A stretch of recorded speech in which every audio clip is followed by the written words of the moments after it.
So thank you everyone so much for joining us. As I've mentioned, my name is Caitlin and I am a health technology advisor with Doctors Technology Office at Doctors of BC. And today we will be giving you a live demo on how to use Zoom for healthcare for virtual patient visits. So with us today, we have our amazing presenter, Holly Choi. And she will be running through about a 30-minute demo of how to use Zoom and the workflow. And then with us, we also have 3 panelists. So we have Kelsey Davies, who's a program assistant from BCH. We also have Candice Travis, who is with the North Shore Division of Family Practice, as well as Patty Scott, who's with the Fraser Northwest Division of Family Practice. So they will also be here to be able to provide some commentary based on their own experiences and help respond to questions. So just a quick overview of the agenda. Like I mentioned, we will really be focusing the majority of the session on Holly providing the live demo, but we will definitely be leaving a good chunk of time for discussion and feedback. We will end right at 1 o'clock, but also let you know that if you are able to stay on the line and you do have some questions that we didn't get to, the speakers will be able to stick around for a couple of minutes. So just everyone is aware of that if you do have time and you want to chat a little bit further. So just to kind of set the stage a bit for what we're going to be doing and why we're having this session, we do realize that many of you may not actually have a license for Zoom, but you're also a very key piece of the puzzle to supporting the use of Zoom and for virtual visits in your clinic. So we really wanted to do this session to be able to give you an in-depth overview of how to use Zoom, make sure you are comfortable with it as a platform, that you're able to support physicians and patients as they're using Zoom for their virtual visits. And we want to make sure that you're really confident with the workflow about how to invite patients to a Zoom visit with the physician, how to perform a pre-assessment with a patient before scheduling a virtual visit, and make sure you're aware of the different templates and resources that DTO has developed that you can use and adapt to your own clinic to really make the process a lot easier. So that's kind of where this came about. I just want to mention that Holly is actually available through DTO for one-on-one sessions. So if afterwards you think, oh, I would just love a little more, going in a little more depth on certain issues or questions that you have, Holly is available. She can do one-on-one, she could do group, whatever works for you. We are adaptable. So if you are interested in that after the session, you can just let DTO know and we will schedule something. Also wanted to do a bit of a plug to say that we do have an MOA peer mentor network. So if you are an MOA and you would like to participate in this network to be able to coach your colleagues, we would love to have you. You do not need to be an expert on Zoom whatsoever. You just need to be in a position where you feel comfortable using the platform and you want to be able to have that experience to coach your colleagues. So again, if you're interested in that, you can also reach out to us and we can add you to that peer mentor group.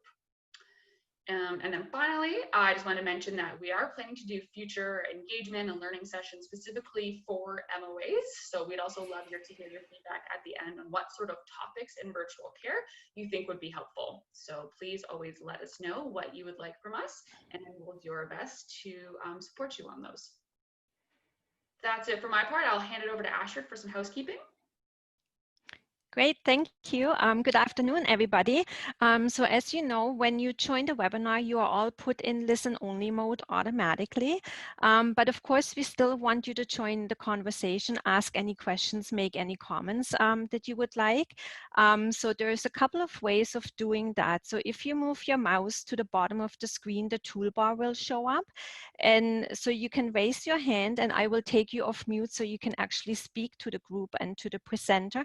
If you're not comfortable speaking in front of the group, please use the Q&A box and type your question in there, and then Caitlin will read it out and summarize it. And with the Q&A box, to keep in mind as well, we will be recording those questions. So if we don't get to your question and won't be able to answer it, the team will follow up afterwards. So don't worry if we're running out of time on that. And then, of course, with the Q&A, you can upvote the questions as well. That way they get moved to the top, and we know that several people have the same interest or the same question on a certain topic. And then last but not least, we have the chat box, which gets you automatically to me if you have any issues, if you can't see the presentation, or if the audio is giving you any trouble. I will be doing my best to help you out with that part. Thank you. Great, thanks. And just two more things that came to mind quickly. For anybody who did miss it before the webinar started, just letting you know this is being recorded, and we will send out a post-webinar email, which will provide links to all of the resources that we are going through today. So you'll have that right at your fingertips. And then secondly, just to let you know that there will be an evaluation at the end. So we really love to get your feedback. It's really what helps us to improve the supports that we provide. So if you could take 1 minute at the end, it will pop up automatically. If you could fill that out for us, that would be great. All right, and we're going to start now the session with starting with a poll question. So the reason why we want to ask this question, which is what version of Zoom for healthcare is your clinic using, is there are slight differences in the functionality and the features between the different versions. So this just helps give us a better idea of what you are actually using in your clinic. And then we can adjust the presentation based on the feedback that we get. So the options are the version that was provided through PHSA. There's the RCCBC version. There's just regular Zoom, either basic, pro, or business version. You might not be using Zoom currently, you just want to learn more about it. You might not know, or other.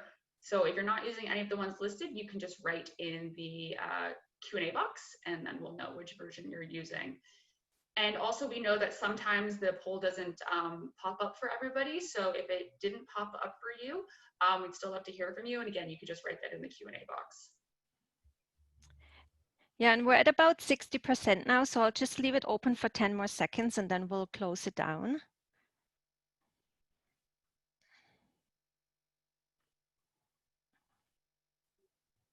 Okay, and I'll close it.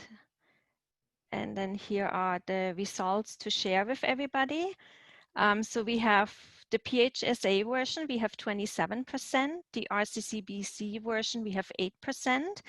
The basic free pro or business version is 18%. Not using Zoom currently is 29%, excuse me. I don't know is 11%, and other is 8%. And we have Medio, DoxyMe, and a couple of others. Perfect. Thank you so much, everybody. This is so helpful. It's really interesting to see how many are not using Zoom. So I hope this is really helpful for you to get an idea of what the workflow actually looks like. And then that way you're kind of learning upfront before you do start using it. So this is perfect timing for you to be joining. All right, and now I'm going to hand it over to Kelsey from BCH, and she's going to give us an overview of a clinic readiness checklist that she has been using in her practice. Hi everyone, I'm Kelsey Davies. I work for Vancouver Coastal Health. So this is something that we've developed for our practice just to help determine which clients might be appropriate or patients might be appropriate for a video conferencing platform. So the first question that we ask is, does the client have access to a device or computer that's compatible with Zoom or other video conferencing apps? Because there's quite a few patients that aren't able to use those, so that's just a good question to ask at the beginning. The second question would be, does the client have internet connection? Which is pretty self-explanatory. And then does the client have a private space that would be appropriate for the call? A lot of clients we've found have been using like libraries, coffee shops, public spaces that aren't necessarily appropriate for the context of the conversations that are taking place. And the last question is the client able to use Zoom independently, or do they need any assistance? Pretty much you can judge the answers and determine whether or not this is an appropriate platform, or if it would be better to use a phone call rather than Zoom. And that's it for me. Great, thank you, Kelsey. And now we are going to switch on over to Holly, who's going to take us through our demo. Perfect.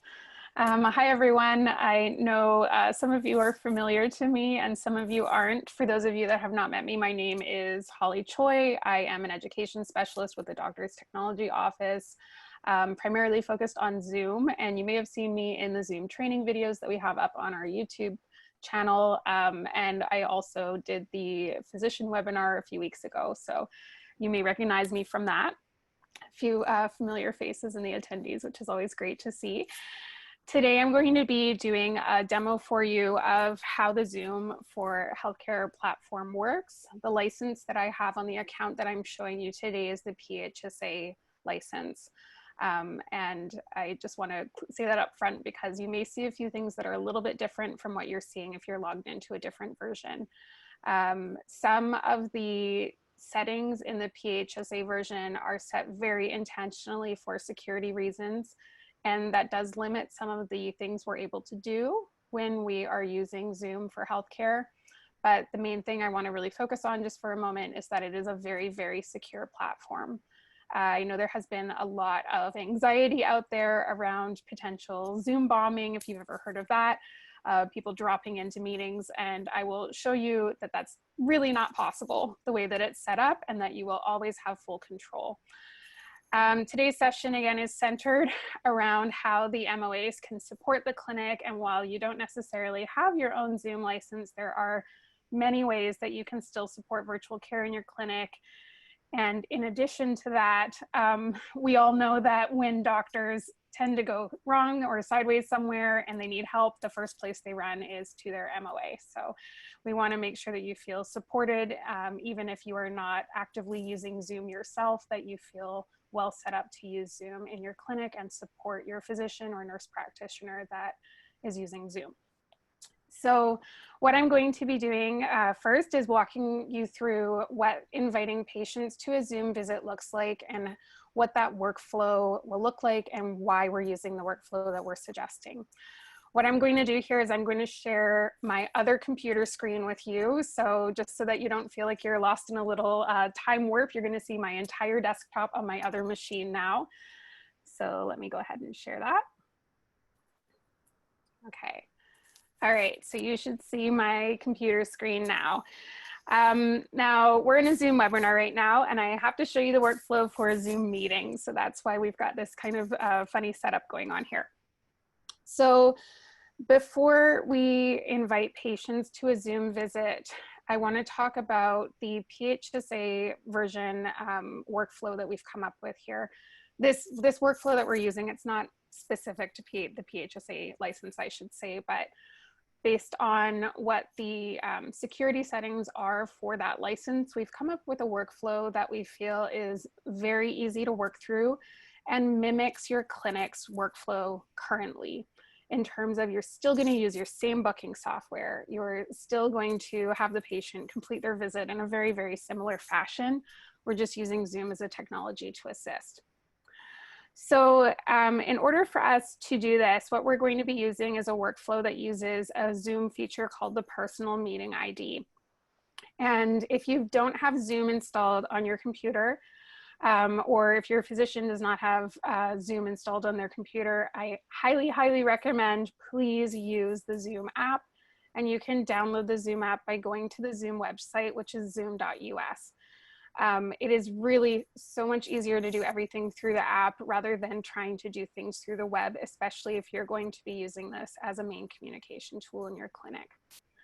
So when you open up the Zoom app, when the physician opens this up on their computer, again, all of the stuff that I'm showing you today will be through the PHSA license, but because you will not have your own Zoom for Healthcare license, again, everything I'm showing you is what you're going to see on the physician's screen. So when you open up your Zoom app, what you will see initially is this screen that you see on my computer here, and this is the home screen. If you don't see this when you open up Zoom, just have a quick look at the top of the Zoom window. You'll notice that there are 4 icons, and right now I am on the home screen, and that's where you always want to start your day. So just double check that you're in there. When you're in the home screen, you'll see a number of buttons on the side. The only button that we're going to use here is the orange button. This is the button that will integrate directly with the workflow that I'm showing you today. And it is honestly just the easiest way to run this for your clinic. So in order for us to get that link, the link that we're going to be sending to patients to connect with the doctor or nurse practitioner at the time of their appointment, you'll notice that below the orange button where it says new meeting, and hopefully you can see this, I know it might be a little bit small on your screen, but there is a downward arrow, and if I click on it, it brings out a menu. There are 2 check boxes in this menu. One is to start the meeting with video, which is optional, and honestly, on or off is fine to start. You can always turn your video back on once you're in the meeting. The one I want to draw your attention to, though, is the second option that says use my personal meeting ID. We want that to have a check mark in it. That is going to be imperative for this workflow to function properly. So please make sure that that is checked off. The good news is that once it's checked off on one machine, it does typically stay checked, and you shouldn't have to do that every single time that you start. But as we know, computers can do weird things sometimes. Sometimes you restart your computer, you do an update, and things go a little sideways. So it's not a bad idea to just quickly double check by clicking on that downward arrow, making sure there's a check mark, and use my personal meeting ID. Below the personal meeting ID, you will see a number. That is my personal meeting ID. And it is just a series of digits there. If I hover over those digits, you will notice that I have, there we go, another pop-out menu that has 3 options. One says copy ID, one says copy invitation, and one says personal meeting ID settings. The only one that I want you to play with is the one that says copy invitation. What the copy invitation will do is it's going to copy that special link that we're going to send to the patients to my clipboard. So I'm going to go ahead and do that now. Okay. So now that I've copied that, and I don't know if you can read the little notification in the top right of my screen, but it says the invitation has been copied to the clipboard. So nothing popped up at me, but what it did was it copied it to my computer's clipboard. That means I can now go into another program and can we mute Maury maybe there? Sorry. Thanks, Astrid. Okay, so now I've got that invitation copied to my clipboard, and I can now paste that into another program. One of the common questions that we've been getting for Zoom is, do we have templates available? You know, when we're emailing this link to patients, you know, what's best practice? So I'm going to show you that in a moment. But just to show you what the invitation itself looks like, if I go to the bottom of my screen, I'm just going to open up a text window here, and I'm going to paste this in. This is what actually is in the invitation, and I'll make this really big so that you can see it here. But you'll notice that it includes a lot of information when I copy that to my clipboard. It has the meeting ID, the password, it has a phone number, but what all I really need here is this link. This link that I'm highlighting is the link to my personal meeting room. And the idea with this, and if any of you have used Doxy.me, for example, is that we give patients one single link every single time. What that will do for the MOA side is when you're booking appointments and you're sending out these invitations to patients for their virtual visit, you don't have to generate a new link every time. It makes it so easy for you. It also makes it very easy for the physician or nurse practitioner, because it means that they won't have to jump through different meetings. So what I mean by that is another option that is glaringly obvious when you're in Zoom is the schedule button. The reason we don't want to use the schedule button is that it sets up individual meetings that have their own individual links, and it's very difficult to keep track of. And it would be a lot of admin work on your end, but also on the physician or nurse practitioner's end if they have to figure out which meeting is at what time and click into different things. So this workflow that I'm showing you by using one single link, it makes the process honestly so smooth, so easy to do. So we want to use that link. So again, to get the link, I clicked on the downward arrow. I hovered over the digits at the bottom of that pop-out. and then clicked on copy invitation.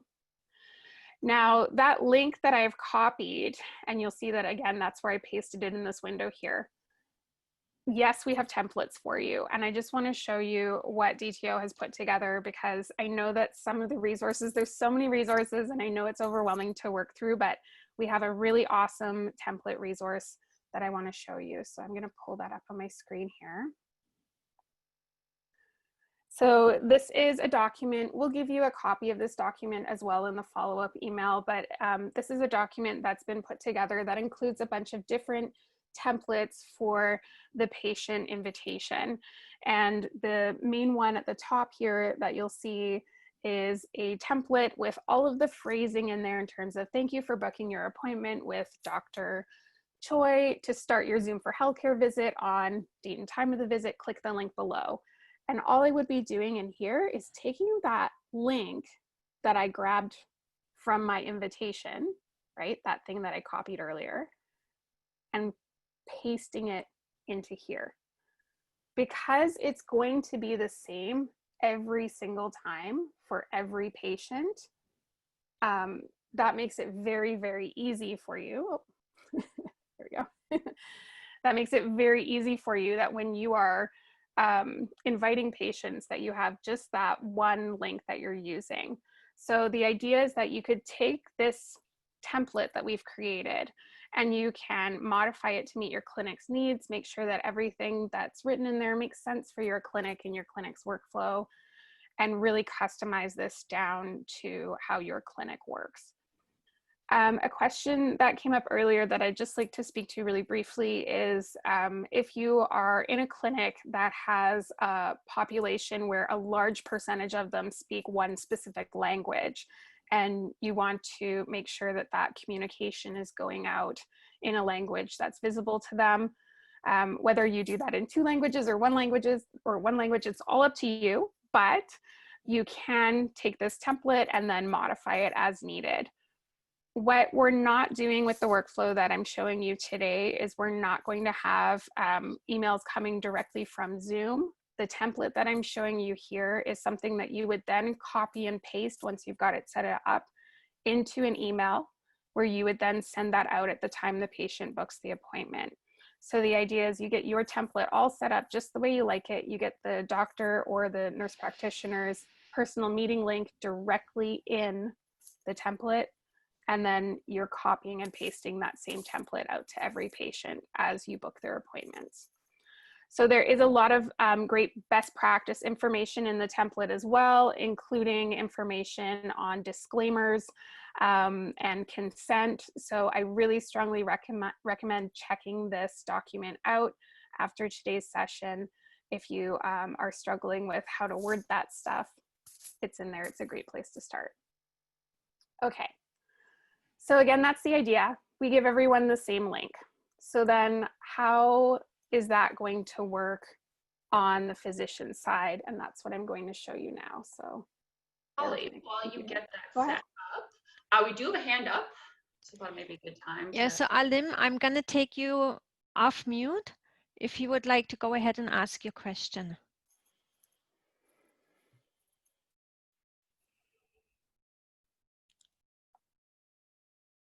All right, Alan, looks like you're muted on your side. Yeah. Might also be an accidental hand. Oh, there you go. There we go. Yeah, yes, we can hear you. I'm using the Zoom app on my laptop computer to go through this session, and I decided to pull out my phone just to go over the stuff, the teaching that's going on. So I see on my phone, and I'm assuming it'll be the same on an iPad, I can click on new meeting, and it has a spot there for personal meeting ID, but it doesn't give me any option to set up that personal, like to look at my PIN and copy the invitation link and stuff like that. So I'm wondering, because I would like to do this with a tablet for my MOA so that the tablet's separate from the EMR part of the computer, so that she's not having all this stuff go on the computer at the same time. Is it possible, like I don't see anywhere how I can get the copy the invitation link on my phone app. So would that be the same for an iPad? That's correct. The other place that you can find it is if you log into the Zoom website through a web browser. So if you use a web browser on your tablet or on your phone, you can go to the Zoom website, which is just zoom.us, and sign in with the same account that is used for the PHSA license or whatever license that you're using. And once you're logged in through there, you will have the option, and I'll pull it up on my screen so you can see what it looks like, but you'll be in a window that looks kind of like this. And on the left-hand side, there is an option to edit your profile, which is where your name and your email address are all stored. And if I click on that, sorry, my computer is incredibly slow today. You will see in a moment that there is a personal meeting ID link. And before you copy it, you just want to make sure you press the show next to it so that it expands out and you get the whole link. But it's also possible to copy it through a web browser if you can't copy it on the application. So as far as you know, the apps on tablets and smartphones don't allow good functionality for setting up appointments and sending out invitations and that, is that correct? Well, I think that in the app itself, there is the meetings icon at the bottom. If you click on that, you can see the personal meeting ID at the top. Oh, okay, perfect. Yeah, I see it now. Okay, yeah. That's good. And if you click send invitation, you have the option to copy to clipboard. So that's one way that your MOA can also use that version. Okay. So that was one question. The other question is, I'm assuming these invitations do, like when they go out, it's a hyperlink, because my frustration with my patients is that they are old and they do not know how to use technology. So if they had to cut and paste or copy and paste a link from an email they got into like a web browser or somewhere else, that wouldn't be functional for me or my office. So am I to assume that all these invitations are hyperlinks, so they just click on the link and then it should automatically or prompt them to either install the Zoom app or open up the Zoom app? Perfect, thank you. Yeah, so the idea is that you would create your one email template that you're going to copy and paste. The invitations are not sent through Zoom because we're using the personal meeting ID workflow. So it will be sent as an individual email from whatever email program that you're using. But yes, once you paste your link into the email, they would just click on that hyperlink. That is correct. Okay.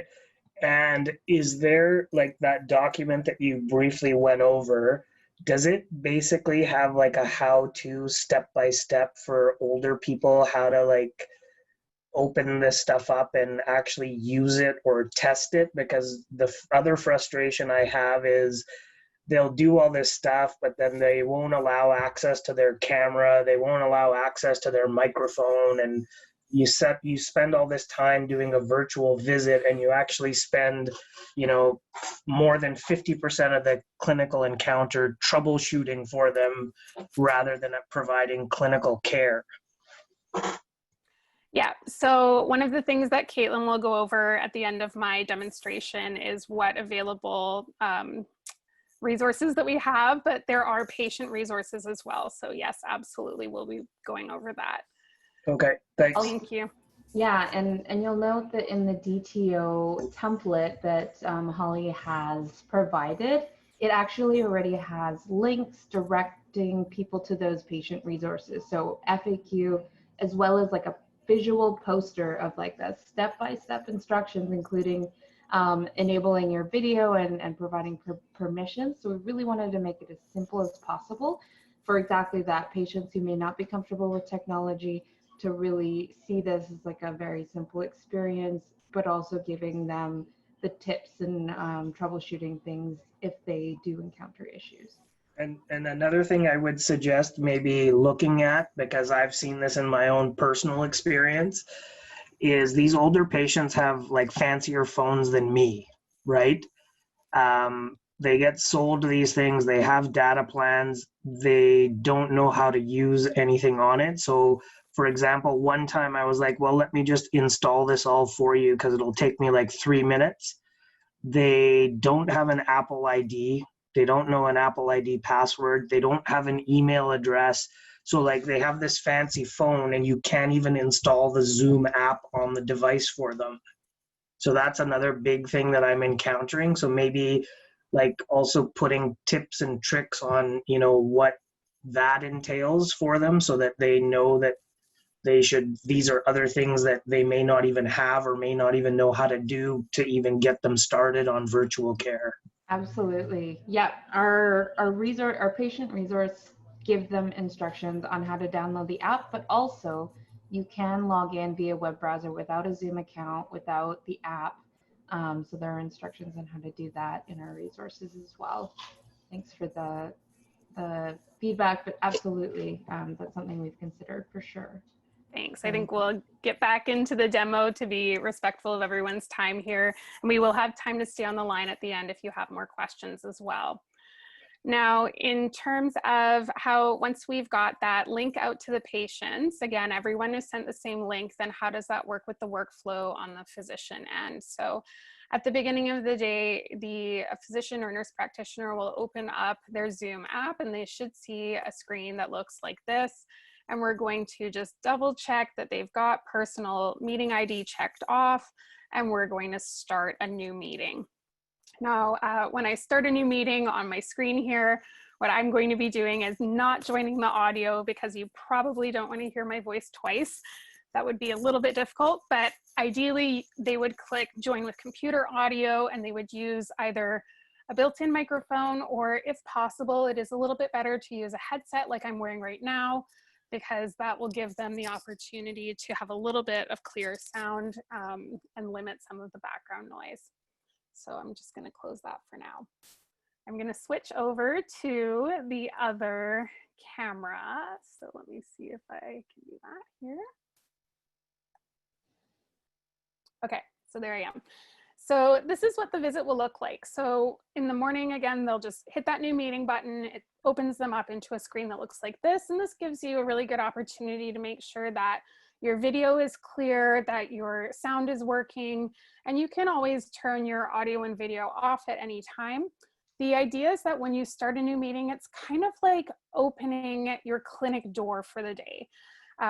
People can come join your waiting room at this point, but they're not able to just jump into the exam room.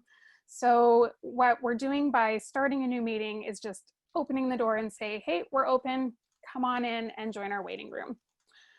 So in order for us to see the waiting room and see who is currently in the meeting, at the bottom of my screen, I have a number of options. I'm going to click on participants.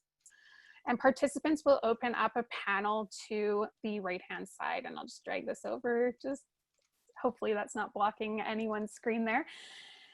On the right-hand side of the screen, I just see my name at the moment. I am currently the only person in the meeting, but in a moment, Nicholas will be joining as a patient and we'll see what that waiting room looks like. Another option that you can pop out at the bottom of the screen is the chat button, and the chat button will bring out a little chat panel. This allows you to chat either with people who are in the meeting with you. You can also chat out to the waiting room. And to do that, I would just toggle, instead of saying to everyone, I could say to everyone in the meeting room. Something that is really important to note here is that this is a one-way chat. It is only from the person in the meeting, so in this case, the physician or nurse practitioner, out to the waiting room, but they cannot respond to you. It is a one-way blast. So what it's useful for is if you're running a few minutes behind, or the doctor's running a few minutes behind, you know, saying something like, hey, I'm running a few minutes behind, thanks for your patience, I'll let you in as soon as I'm ready for you. That would go out to everyone that's in the waiting room. They can't write you back though. So this is not a way that we would be collecting any measurements or anything like that from the patient. That will not be happening in Zoom. Now that Nicholas has joined the waiting room, you should see up in the top right corner of my screen, we can see Nicholas's name. I have an option to remove him or admit him. remove would kick him out of my waiting room, admit would bring him into the meeting with me. And you can have a number of patients pile up in the waiting room. You can have multiple people join you in a meeting at any given time, but that's where they'll show up. So if you don't see anyone in your participants panel, it just means that there's no one in the waiting room yet. So in order for me to start my visit and have Nicholas join me, I'm just going to press the admit button and he will join us momentarily there. Okay, perfect. Hi, Nicholas, thank you. So, so this is what the visit will look like. I've got Nicholas on my screen. I can interact with him just as if we were in the visit together. And if I want to, I can also share information with him. So if I wanted to share my screen with him, for example, let's say I wanted to show him a website. What I would do is in the meeting, I would go to the bottom of the screen, hit the share screen button, and I can click on the window specifically that I want to share. I recommend being very specific about this and pulling out just the window that you want versus sharing my desktop, because if I have any patient information open, I don't want him to accidentally see any of that. So I can narrow down just to my web browser here and highlight it and then click on share. And then at this point, Nicholas would see my screen. I can still see Nicholas off on the right-hand side of my screen there. And when I'm done sharing and I've showed him everything I wanted to show him on the website, I'm just going to navigate back up to this red bar at the top of the screen and press stop share. So that would be just a very basic screen share there. Another thing that has been a major question and something that I know a lot of the physicians that I've been doing the one-on-one Zoom training assistance with have really loved is, hey, what if I want to chart in my EMR and use Zoom, but I only have one screen or one laptop? I just want to do everything on one computer. You can totally do that. So I'm just going to pull up a fake chart here. This is not a real chart. But let's say that, you know, I've got my Zoom window right now and it's covering the chart and I still want to be able to see Nicholas, but do my chart at the same time. At the top of your screen, now I'm on a Mac, but the same thing works on Windows as well. At the top of your screen, you should have an option to minimize your screen. And if you minimize the Zoom window, it will just pop Nicholas into this little floating bubble that I can now drag around my screen. I can get him wherever I want, have my chart on one side and Nicholas over here.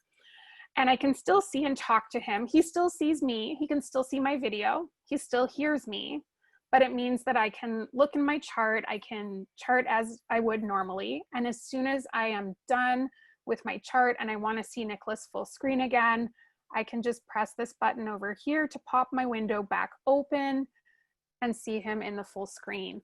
It's a really great way to make sure that, you know, you can keep that workflow going without having to lose your patient by accident. So I can send Nicholas links as well. If I wanted to send him a link, let's say I wanted to send him a link to this website, I can, you know, however I want to do that, type it, copy and paste it, but I can do that in the chat. Just make sure that you, when you're using the chat, that to field says what you expect it to say. So here I can see my options now are everyone in the meeting or Nicholas directly. You'll notice I don't see the option for waiting room right now, and that's just because right now I don't have anyone in my waiting room because Nicholas is now in the meeting with me. But if I want to share with everyone in the meeting or with Nicholas, either option would be the same in this case. I can type that into the box and he would then be able to click on that and access that resource. So if you just want to share a resource with a patient, it's very, very easy to do that if it's a website. Or if you want to show them a video on your screen, you can do that using the share screen function. Now, if I'm done with Nicholas and I want to put Nicholas either back in the waiting room, maybe he needs a few minutes to go find his medications and I'm going to check back with him in a moment. Or if we're done and that's the end of our visit, it's time for him to leave. Some patients are savvy enough that they may just leave the visit. And if so, that's fine. They'll just pop out, they'll say bye, they'll disappear. Some patients, as we know, aren't going to be as savvy. And so in order for you to put Nicholas back out of the meeting so that you can let the next person in, the way we recommend doing that is to put them back into the waiting room. For me to put Nicholas back into the waiting room, I'm going to hover over his name in the participants panel. I'm going to click on the More button, and I'm going to click on Put in Waiting Room. And this will put Nicholas back into the waiting room. I can always readmit him if I need to, but at this point, the advice is say to the patients, hey, we're done. I'm going to put you back in the waiting room. Once my picture disappears, feel free to close your Zoom app or your web browser, whatever you're using, and the visit's over. So that's kind of the idea of the waiting room workflow. Just because you didn't get to see Nicholas's side of what that looks like, I want to show you a screenshot of the waiting room. So this is what the waiting room looks like. And it's very nondescript. Unfortunately, because of the PHSA security settings, if you have a PHSA license, I will tell you that this is not a customizable screen. This is what the screen will say. The only thing that will be different on yours is what the name of the person is. So you'll see mine says Holly Choi Doctor's Technology Office, and that's just based on what my name is in Zoom. And you can always change your name in Zoom through that profile view that I showed you in the Zoom settings. So just to pull that up again. When you're logged into Zoom through a web browser, you can always edit your name on the right-hand side in your profile view. So if you wanted it to say Dr. Holly Choi, for example, it's absolutely possible to do that. So once he's back in the waiting room, again, he is at that point, he's welcome to leave or not leave if I'm going to see him again later, whatever the discussion was. So that's the general workflow of Zoom. I want to make sure that I'm not missing anything here. So I'm just checking my checklist here. At the end of the day, so the few places that people can sometimes get stuck here. And this is where if you have a physician or a nurse practitioner that loves to run to you for help, this is one of the things that could happen. And especially as you're getting used to Zoom and you're on that learning curve, this is a very easy mistake to make if you're not familiar with the software. So when we started this meeting, we pressed that new meeting button and it opened this window for us. However, I want to stay in this meeting the whole day because this meeting is the meeting that all the patients have the same link to. So patients will join the waiting room throughout the day, and it's just going to be a flow of me admitting people, putting them back in the waiting room, admitting someone else, putting them back in the waiting room. So it'll very much mimic that clinic flow. But you may recall that I referred to the new meeting button as opening the clinic door. At the bottom of my screen, you will see a red button that says end, and that is like closing the clinic door. The unfortunate thing is that I think that that feels very intuitive in the sense of I'm done my meeting with Nicholas, I should just end it. But what will happen if I press that button is it is like closing the clinic door, and in theory, anyone who's in your waiting room kicked out onto the sidewalk. So if you have people in your waiting room and you end the meeting, what will happen is they will get a message saying the meeting has been ended. Two things could happen. They might be, what I would do personally is I would go, I wonder if I made a mistake. And I would probably just click on the link again and rejoin the waiting room. Option two is they might phone your clinic and say, hey, I got this weird message. Just ask them to click the link again. And as soon as the physician or nurse practitioner has clicked new meeting and started back up, opened the clinic door again, so to speak, they can join the waiting room again. So if they accidentally hit the end meeting button at the end of the meeting, instead of just putting the patient back in the waiting room, no problem. Just get them to hit new meeting again, restart their meeting, and those patients can rejoin back into the waiting room. So we only want to use the end meeting button at the end of the day, or if you have no one in the waiting room and you have a few hours, of a lunch break in between, then yeah, totally fine to hit the end meeting button. So that is the general flow of how this would work. And I think I've covered it. So I'm going to pop back out into the other screen here. And that would be the end of my meeting. Okay, now to come back onto camera on this side here. So at this point, Anshul, you're welcome to pull up the other slide. Caitlin's just going to walk us through the resources, and then we're going to open it up for some questions. Great, thanks, Holly. Every time I watch you do a demo, I learn something new. So hopefully everyone else learned a lot. I'm quickly going to walk through the resources, just so you get a bit of a sort of visual of what they look like, because there are quite a few of them. And just to let you know that we will be sending links to all of them in our follow-up email, so you will get to access all of those. They're also all available on our website, or you can contact us directly if you can't find any of them. So first is our Zoom for Healthcare Quick Start Guide. This one is targeted for physicians and MOAs, and it really gives you a step-by-step walkthrough of what Holly just presented. So how to actually download the software, how to invite patients. It also includes some templates of what your email invitation can look like that you can customize for your own clinic. We'll show that next on the next slide. So here what Holly already walked through, but just so you can visualize it, we do have a template available on the website. Yes, we have it as a Word version, sorry. So you can actually get a copy of this, and then, like we said, you can customize it. And as Holly mentioned, you can change the language, you can change the links. It's really up to you, but hopefully this is a really good starting point for you to be able to send this invitation to all of your patients and make it really quick and easy every time you're scheduling one of these visits. Next slide. And so these are now our resources for patients.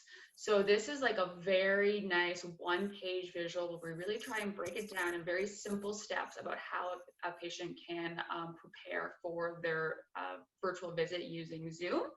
And this was just really our attempt to make it as easy on the patient side as possible, and really show how simple it is, but make sure it's step by step, and they're able to just easily walk through all the steps, so that by the time when it's time for their appointment, they're already ready to go and they have Zoom downloaded, and they understand what the visit will look like.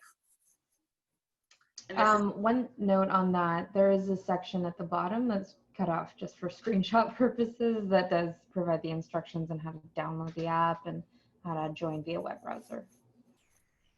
And this is something that when you are sending your template, sending your email invitation, you could attach this and let your patients know that please refer to this visual to get ready for your Zoom appointment. Next slide. This is another patient handout that we've created, and it is just a 2-page on frequently asked questions. So the first page is just more generic to using virtual care and how a patient can get ready for it and what is a virtual care visit. And then the second page is more specific to using Zoom for healthcare. So again, just a really great resource that is already ready to go, that again, you could attach to the email invite to send to your patients and make sure that they feel ready and prepared to actually have the Zoom visit. And then next one. Right, those are our resources related to Zoom. We do have quite a few other resources as well, which are all on the DTO website, so I encourage you to go and take a poke around. We also just want to mention we have a virtual care learning series. So again, Holly has created some amazing videos that show the step-by-step instructions on how to use Zoom. So those are available again through our website, and we actually have a DTO YouTube channel where you can find all the videos in one nice spot. We also have, as I've mentioned, one-on-one advisory sessions. So whether your question is more related to using Zoom or if it's more generic to virtual care, you can always reach out to us and we will make sure that someone on the team is available to support you. And then finally, as I mentioned at the beginning, we are always seeking MOA volunteers for our peer mentor network. And I did see in the Q&A and the chat that a lot of you were actually able to respond to the other attendees who had questions. So I'm sure a lot of you have learned some great tips and tricks on how to use Zoom in your own clinic. So we would love to bring you into our peer mentor network so that you can provide that one-on-one with other clinics who maybe aren't quite as comfortable or don't have as much experience using Zoom. And then again, as I mentioned, please just make sure you fill your evaluation at the end. So that's on to the next one. So I just want to say thank you to everybody who has been speaking and a panelist. We're going to spend the next 10 minutes going over questions. We'll get through as many as we can, but again, we will also follow up with you individually if we didn't get to your question. So I'll start going through those, and just to Holly and the panelists, please just feel free to speak up, and we'll start going through these. Thank you. While you're looking for the question there's a great question that's very quick in the chat, which is, do the patients see the other patients in the waiting room? And the answer to that is no. All they will see is that blank white screen with your doctor or nurse practitioner's name on it, saying that they're in the waiting room. So it's a very, very safe space. They're not going to see anyone else's names, no. Perfect. And there's a lot of questions related to the waiting room. It's a hot topic. Okay. And you guys figured out how to vote questions, so that's great. So one of the kind of most prominent question that people really want some support on is for the MOA, would it make sense when they're opening the daily, open meeting for the rest of the day, should the MOA also be joining so that they are sitting in the doctor's waiting room? Unfortunately, the way that Zoom is set up, it's not possible from a patient privacy perspective. In order for the MOA to interact with the patients, they would need to be inside the meeting with the doctor or nurse practitioner. But what that would mean is that they would also then be able to see and hear the visits, because that's effectively being in the exam room. And so therefore, the MOA really isn't going to be interacting inside of Zoom much. What you could do if you want to have an open line of communication with the physician or nurse practitioner that you're supporting is to use a private Zoom account on your own computer and use the chat feature. You can chat back and forth in Zoom. And that's one option. Some clinics have been using other chat methods, whether that's using their EMR or another application. But that's the best way to keep that line of communication open, is to do it either through Zoom chat outside of the meeting, just using Zoom's chat feature. It's just like an instant messenger, or chatting over your EMR, something like that. Great. And on a related note, is there any way for the MOA to be able to message the waiting room? No, it would have to be done by the person inside the meeting. And again, because we don't recommend having the MOA inside the meeting, because it's basically being inside the exam room, that would be something that is then the responsibility of the physician or the nurse practitioner to just send a quick message out to say, hey, running a few minutes behind, thanks for your patience. It's not a space where we can message individuals. It is a one-way message, so we're not collecting any information from the patients using the waiting room chat feature, no.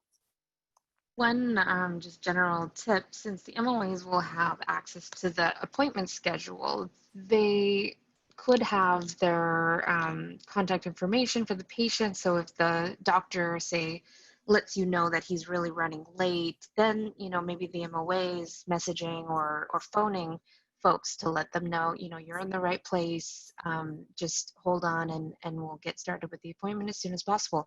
So really that's that key role that MOAs can play in the process. Absolutely, thank you, Maury. Great, thank you. And we mentioned that there is this ability to do a one-way communication. So for example, to say, sorry, I'm running late, I'll be there in a couple minutes. If a patient enters the waiting room, is that message still available, or does that new patient not see anything? Like, does it refresh? I'm not sure what the timeout on it is, to be very honest. It's possible that it could disappear after some time, but it does tend to stay in the chat box, yes. Okay. Great, thank you. Getting some questions around, another question related to the waiting room is, a patient phones in, would that be any different in the waiting room compared to if somebody actually logged in through their computer or their phone? If they're phoning into the Zoom phone number?